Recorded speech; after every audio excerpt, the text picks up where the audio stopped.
Cinta setengah-setengah vs cinta eromate. Cinta ceritanya tak akan pernah habis.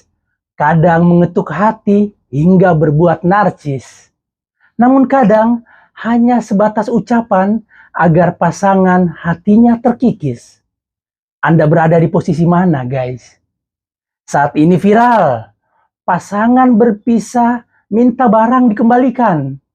Apakah dia sanggup juga mengembalikan darah, air mata dari sikapnya yang arogan? Cinta kadang membuat kita buta perlahan. Bahkan hakim di kasus Sambo pun berkata, kalian buta dan tuli karena si fulan. Ada juga kisah haru mengejar cinta dari negeri Vrindavan.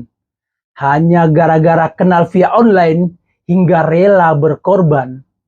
Melewati beberapa samudra untuk melamar sang pujaan.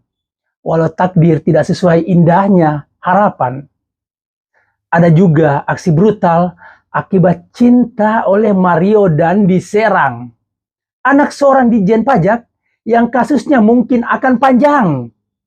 Anak dibui, bapak turun jabatan karena indikasi curang. Namun ingat, tidak selamanya cinta itu petaka. Cinta kepada tim PSM salah satu hal yang bermakna. Kala menang, cinta supporter akan selalu ada. Dan mari berdoa semoga PSM meraih juara liga.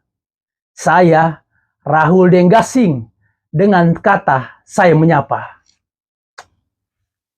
Ewako!